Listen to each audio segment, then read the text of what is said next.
यीशु मसीह संसार से पहले भी थे। लोग सोचते हैं कि यीशु का जन्म बेथलेहम में हुआ, पर बाइबल कहती है कि यीशु जन्म से पहले भी विद्यमान थे। वचन परमेश्वर के साथ था और वचन परमेश्वर था। यीशु ने कहा, पहले कि अब्राहम उत्पन्न हुआ, मैं हूं। यीशु सिर्फ एक मनुष्य के रूप में पैदा नहीं हुए, वे अनंत काल से परमेश्वर का वचन है। मानव रूप में आए, लेकिन पहले से ही अस्तित्व में थे। यीशु मनुष्य के हृदय के विचार पढ़ते हैं। लोग पूछते हैं, क्या वाकई यीशु हमारे मन के भाव जानते हैं?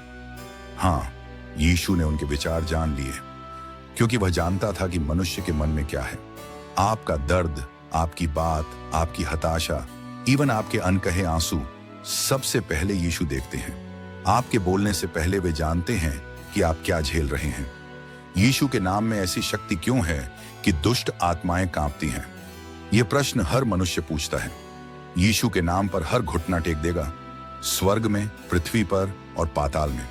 यीशु का नाम केवल नाम नहीं, एक आध्यात्मिक अधिकार है जिस आगे अंधकार की कोई शक्ति टिक नहीं सकती।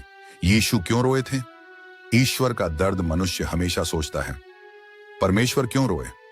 यीशु रोए।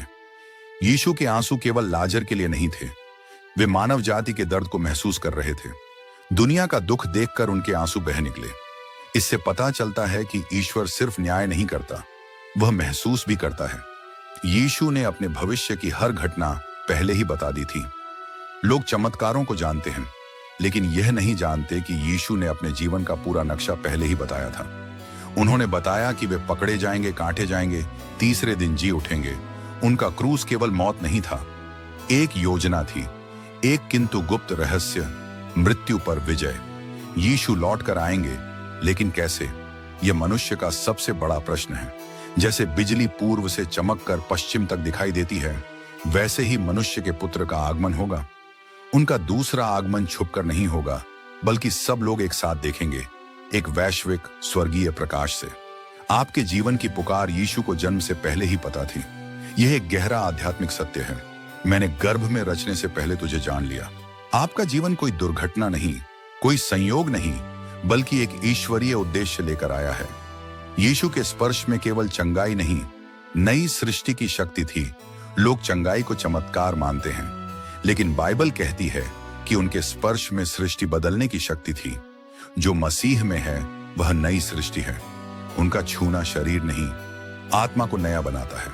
यीशु की आवाज एक आध्यात्मिक फ्रीक्वेंसी है। मेरी भेड़ें मेरी आवाज पहचानती हैं। यीशु की आवाज केवल शब्द नहीं, आंतरिक आत्मा की ध्वनि है जो मनुष्य को खींचती है। इसलिए कभी कभी कोई वचन सुनकर अचानक व्यक्ति की आंखें भर आती हैं, क्योंकि उस आत्मिक आवाज ने उसे स्पर्श किया। यीशु के द्वारा बोली गई बातें समय में कैद नहीं होती।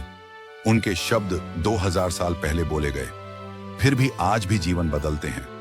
मेरे शब्द कभी न टलेंगे। यीशु का हर वचन समय के बाहर काम करता है, अनंत शक्ति के साथ। यीशु मनुष्य को उसके भविष्य के आधार पर देखते हैं, न कि उसकी वर्तमान कमजोरी पर। पतरस एक डरपोक मछुआरे थे, पर यीशु ने कहा, मैं तुम्हें मनुष्यों का मछुआरा बनाऊंगा।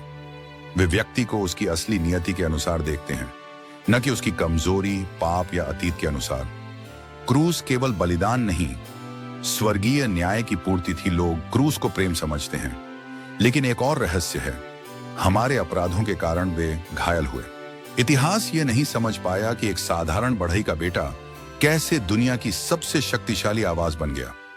यीशु के जीवन का एक बड़ा भाग ऐसा है जिसे बाइबल बहुत शांत भाषा में छोड़ देती है। उनके बचपन और युवावस्था के वर्षों के बारे में बहुत कम लिखा गया है, पर जो लिखा नहीं गया वह भी एक संदेश देता है। यीशु ने चुप्पी में बढ़ना सीखा। उन्होंने प्रसिद्ध से पहले एक साधारण जीवन जिया। उन्होंने भी मेहनत की, उन्होंने भी थकान महसूस की, उन्होंने भी इंसानों को करीब से देखा। यीशु ने मानव पीड़ा को दूर से नहीं देखा, उन्होंने उसे जिया। जब उन्होंने भूखे को खाना दिया तो वह केवल चमत्कार नहीं था, वह पहचान थी। वे जानते थे भूख क्या होती है।